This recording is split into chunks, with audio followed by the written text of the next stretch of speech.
Today's Thanksgiving. It also happens to be the day on the Buddhist calendar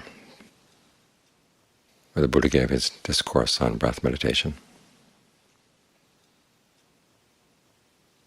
So let's put the two themes together. Gratitude to the Buddha for having found that you could gain awakening by something so simple as watching your breath. And that's not the only good thing that comes from watching the breath. As the Buddha points out, there are many stages of concentration you can develop. It provides a comfortable dwelling place for the mind in the present moment. The body benefits as you focus on the breath in the way that he recommended. And stop and think, is this something you would have thought up on your own? It's good to remember we've got these teachings that we owe to the exploration of other people. People like the Buddha who put his life on the line trying to find a true happiness. Tried various ways. Studying with other teachers, realized that their teachings didn't lead to anything deathless. And that was what he wanted, was a deathless happiness. And that's something to be grateful to as well. Stretched our ideas of what human beings are capable of. He saw that everybody was looking for happiness in things that would eventually age, grow ill, and die. They themselves would age, grow ill, and die. What would be left? What was noble about that kind of search, he said. The only noble search in his eyes was one that would lead to something that was free from aging, free from illness, free from death. And so he kept that as his standard. As he said, one of the secrets, you might say, of his awakening, or the key elements in his awakening, was his unwillingness to settle for second best, and unwillingness to be content, as he said, with skillful qualities. If he felt that there was something that was possibly even more skillful, he'd go for it.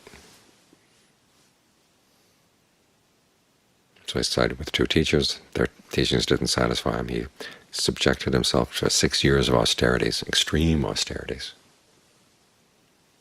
That didn't get the results he wanted. Then he remembered that when he was a child he'd been sitting under a tree while his father was plowing, a phrase that the later commentaries had to deal with because they had the belief that the Buddha's father was a king. The idea of a king plowing didn't sound right, except that he might plow at a royal ceremony, the beginning of the rainy season, the beginning of the planting season. At any rate, with a young prince, or the young Buddha-to-be was sitting under a tree while his father was plowing, he got into a state of concentration, which he later recognized as the first jhana, the first level of right concentration. And the question came to him, could that be the way? And something inside him said yes. And so he started taking food again so he'd have the strength to get into that concentration. And then on the night of his awakening, he sat down under the Bodhi tree and focused on his breath as a way of stilling the mind. Again, why he thought of that, we don't really know.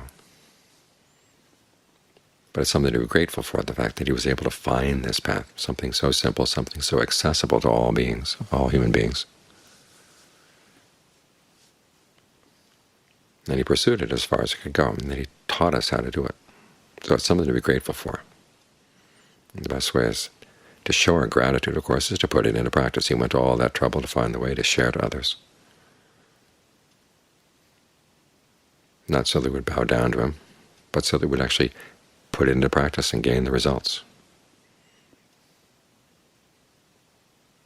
As Ajahn Mahabodhi once said, the Buddha was not interested in ceremonies. He was more interested in realities. He wanted people to find the reality of the deathless. So this is our way of showing gratitude. And it's good to keep this in mind, that without the Buddha's teachings we wouldn't have this method. It's very unlikely that any of us would have found it on our own, or that we would have had the courage to pursue it that far. So the method is available. We have people who have followed this method ahead of us and guarantee that, yes, it does give the promised results. So that's a lot of the ground clearing has been done for us. So let's focus on our breath with a sense of gratitude that we've got this way and it is so available. And whatever difficulties it may involve, they're very minor compared to the difficulties, say, that the Buddha faced, or the many people who had to rediscover the Buddha's teachings over time. We've got it right here. So what does the Buddha tell us to do with it? In the beginning he says, use your discernment, discern the difference between long and short breathing. Something very simple. And John Lee would say you can discern other differences as well. Long, short, fast, slow, heavy, light, deep, shallow.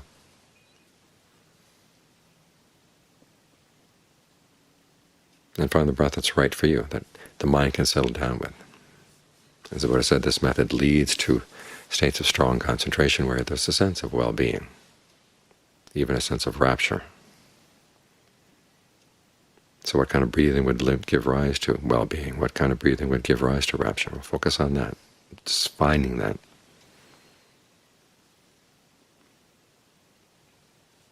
There's a lot that's not mentioned in the instructions. It gives you the idea of what kind of questions to ask yourself. So, how do you play with the breath? Without squeezing it too much, without forcing it too much, so that it does change into a breath that's really nice. Part of it depends on just getting the mind very still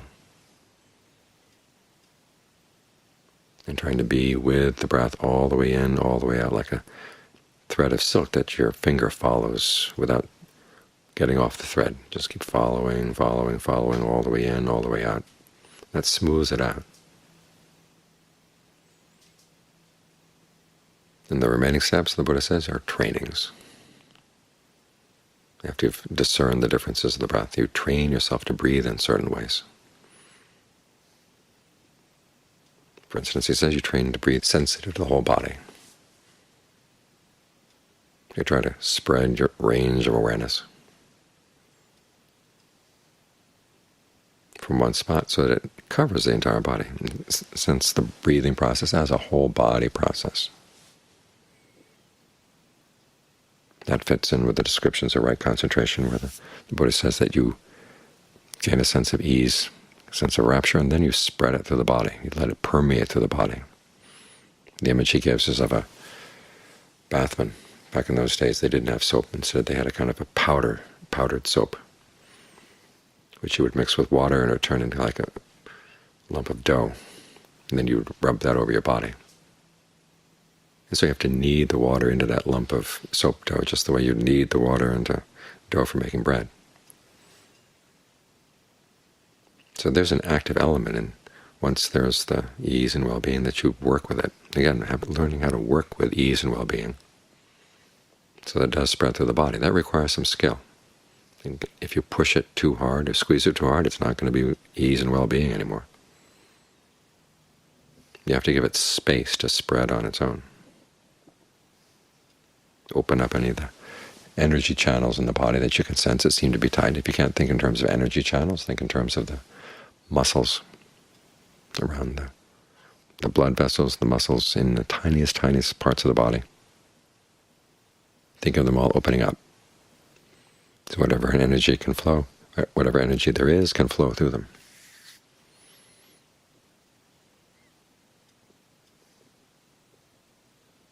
Then the Buddha says you breathe in such a way as to calm what he calls bodily fabrication. I was reading a piece recently questioning the standard translation of bodily fabrication, which is the breath. Saying, well, why would the Buddha introduce a technical term here? Well, part of the reason we're doing breath meditation is because we're trying to develop both calm and insight. And insight requires seeing things in terms of fabrication. So the breath is something that fabricates your sense of the body. In fact, it's the primary thing that fabricates your sense of the body. Without it, you wouldn't sense the body at all. You'd be dead. The body would be dead. The fact that we breathe, that's the element through which we sense the other elements in the body. So how do you calm it?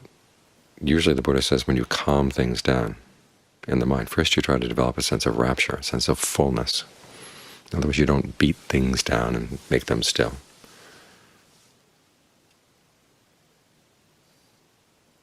It's just like trying to get a dog to be still. You don't beat the dog to be still. You give it food. And when it's had food, it'll lie down and rest.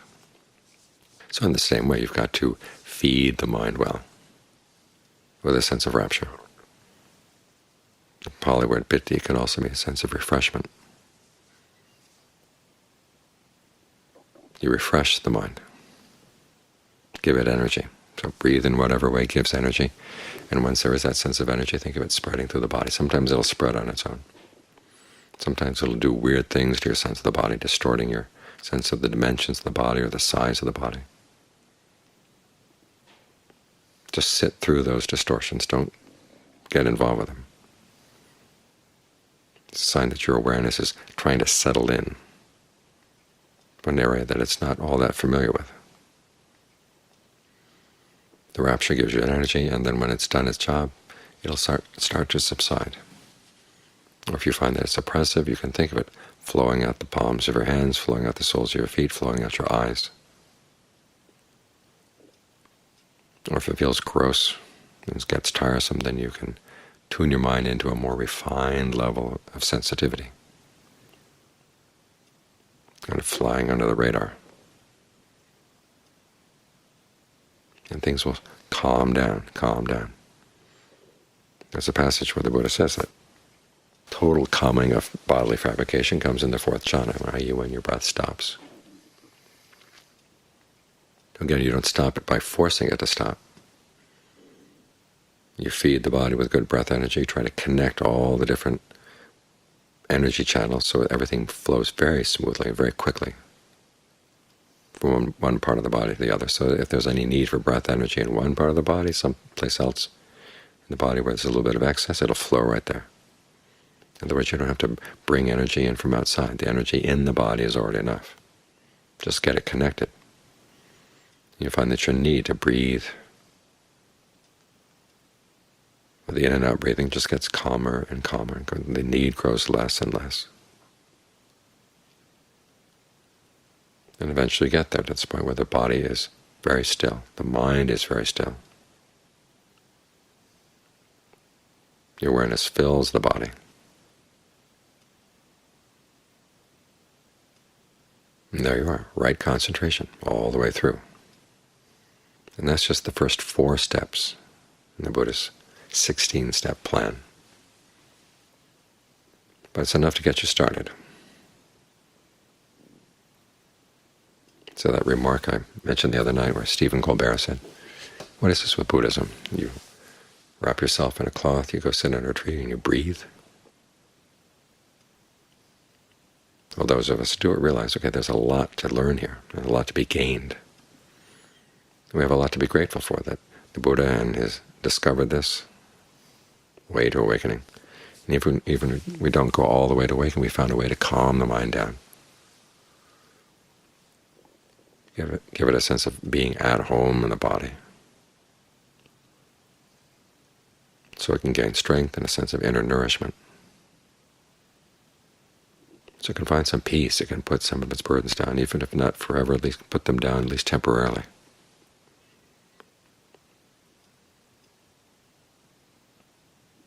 So it can straighten itself out. At the same time, as you're working in this issue of bodily fabrication,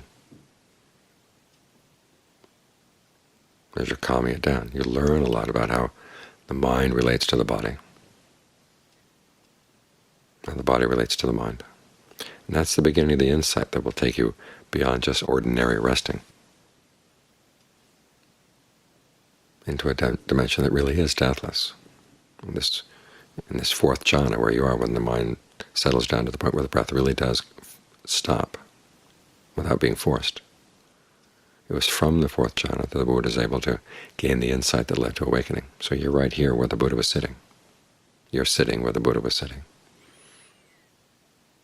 You begin to think in terms of fabrication. What are your intentions doing to shape the breath? How do those intentions shape your sense of the body?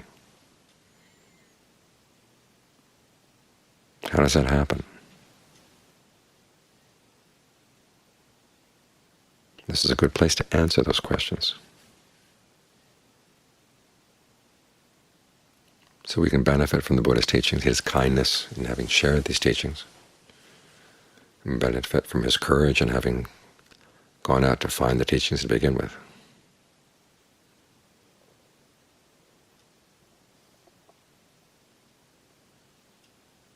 As we keep doing this again and again and again, trying our best, that's how we show our gratitude for all that the Buddha and the noble disciples have done for us.